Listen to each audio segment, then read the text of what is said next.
Ako po si Ariel Querubin, tumatakbong senador at nanungkulan po tayo, no? Nagserbisyo tayo ng 35 years sa Armed Forces kung saan mapalad tayo na nabigyan ng 49 combat medals and awards. Kasama na po doon yung Medal of Valor. At ang sabi ho ng Armed Forces, yun daw po ang pinakamarami. At katangi-tangi rin po tayo na nakalaban ng lahat po na armadong grupo sa Pilipinas. CPP, NPA, MNLF, MILF, Abu Sayyaf. At hindi hulingid naman na 2 beses po tayo nakulong at namatay na po tayo, nadala na tayo sa morgue.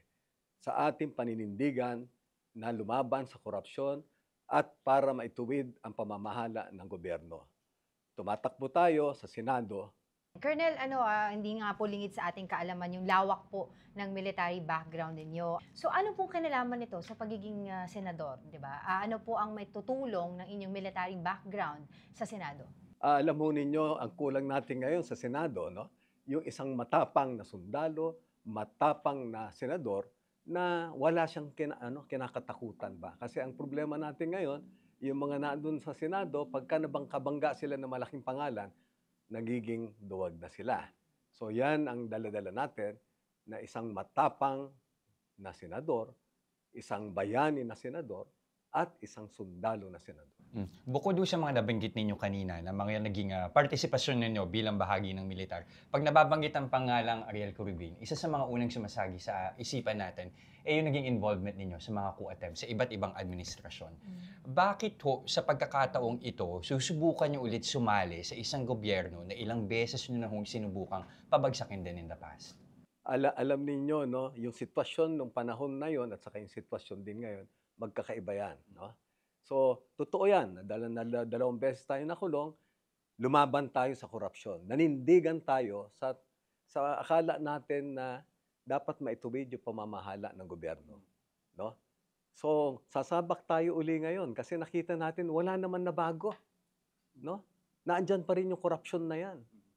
So, handa tayo na ngayon, this time, handa na tayo kasi mas marami tayo, mas malawak na tayo, nagsilbi rin tayo sa corporate, mas maganda na yung ating perspective dito sa ano natin ngayon. Colonel, gusto ko maiba lang ng konti, pero malapit pa rin sa puso nyo. Kasi I think I read or I heard in an interview of yours that dati na destino kayo, correct me if I'm wrong, sa West Philippine Sea. Yes. So na-experience nyo po yan.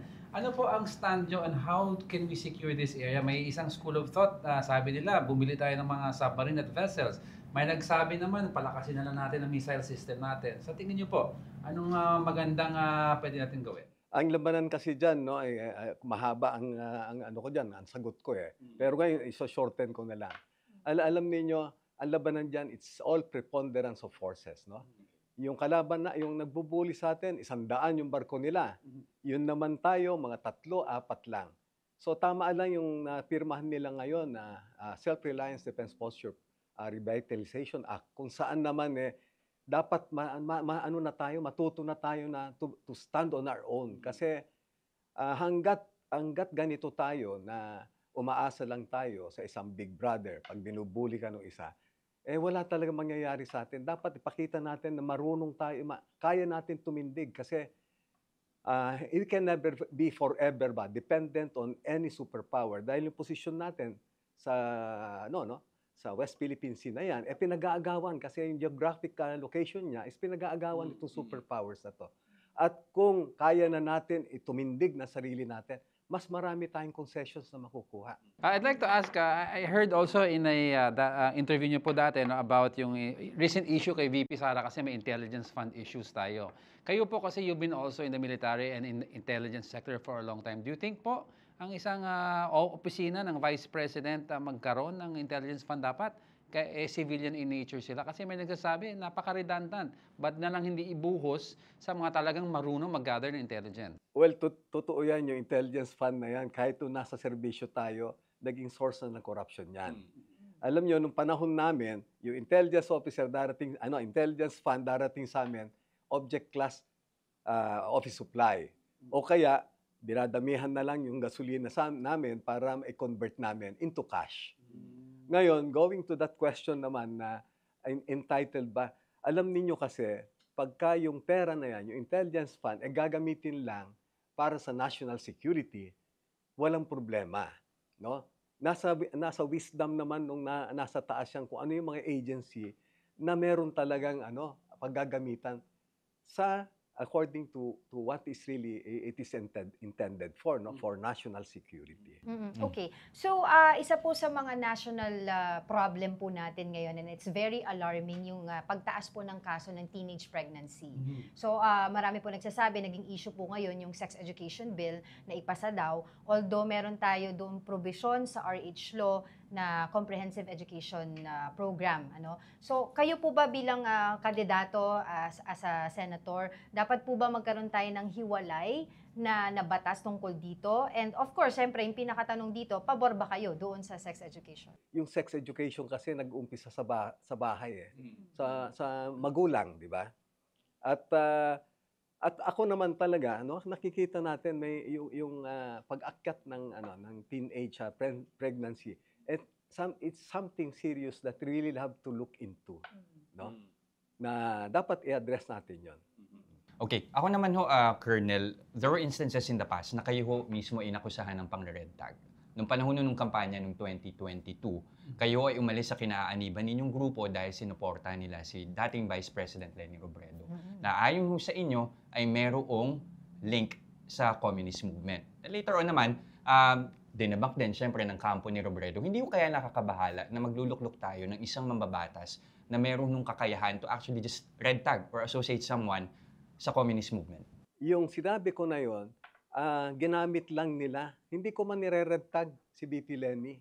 But yung mga nakapaligid sa kanya, yun yung sinasabi ko na ginamit lang si BP Leni nila. No? So ako, I told them, how can I possibly support somebody I perceive to be sleeping with my enemy? Siya ba yung sinabi ko? Hindi naman siya. Oh, that's why you were present naman dun sa, bumisita kayo sa Sa Angat Angat Buhay. Buhay. Office nila. Nag-usap kami and sabi nga niya, nakapag-move on na kami. Mm. At yung sinasabi na red tag, hindi nga ako nagreklamo nung ako naman ni red tag nila. Na bakit daw ako sumali sa isang lineup na naandun yung si Saturo Campo, naandun yung sa masa. NTF-ELCAC, what do you think about the program? Lahat naman ng kahit anong agency, sa ngayon napapasukan pa rin ang korupsyon.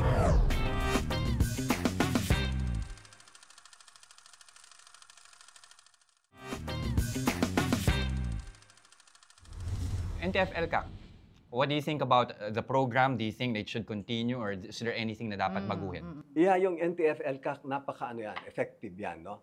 Ang gusto ko lang sana na ipakita rin nila yung paggamit nila ng pondo, no? Kasi ganun uli, no? Lahat naman ng kahit anong agency sa ngayon napapasukan pa rin ang korupsyon.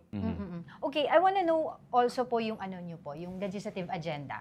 Kung kayo po ay palarin na makaupo po sa Senado, ano po yung unang-unang batas na ihahain? Well, ang depende kasi kung anong magiging problema by that time, no? Kung inflation pa rin ang problema, di unahin natin yung natin doon sa plataforma Pero kayo natin. po ngayon, parang pinaka-wishlist nyo, di ba?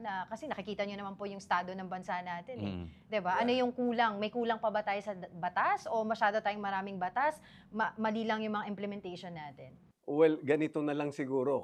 Kasi alam ko yung tinutumbok ninyo yung corruption, di ba? Maraming mga batas ba na talagang kung sundin lang nila yung pag-implement nito, maayos naman. Kaya lang kasi nagkamali yung mga botante natin o nagkamali yung sino man yung mga nag-appoint ba ng mga mamumuno nito mga agencies na to. Kasi bukod sa wala silang takot sa Diyos, wala rin silang political will.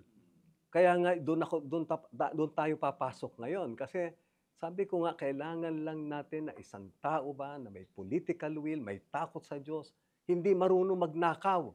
Kasi ngayon, wow, parang kaliwaan talaga, di ba? Lahat nagtatabaan yung bulsa nila. Kawawa yung taong bayan. Yeah. Colonel, I also want to ask na I've heard you say na you are for, maiba ng konti sa ano, you are for the implementation of a mandatory ROTC. Yes. Okay. Ang question ko is, a lot of people based on surveys agree with this, no? Ang magiging issue lang nila at primary concern nakikita sa survey is, pwede daw i-address muna natin yung corruption sa sistema ng ROTC.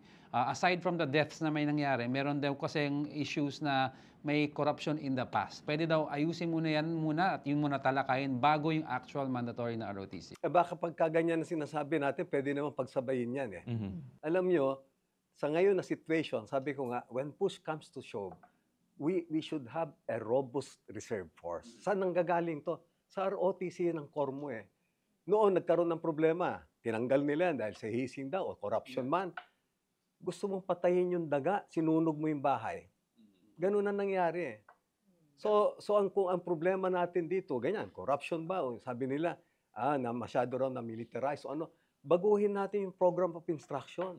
Ipasukan natin yan ng, pwede naman, disaster response, disaster relief operations, and many more, di ba? Yung usapin natin sa masa, yung malapit po sa puso nila, yung usapin po ng kagutuman na also nagkakaroon din po ng resulta sa malnutrition. And I think one of your interviews na quote po kayo, matagal ko na pong hangarin man daw pa ang ating pangarap na mapalaya ang lahat sa kagutuman.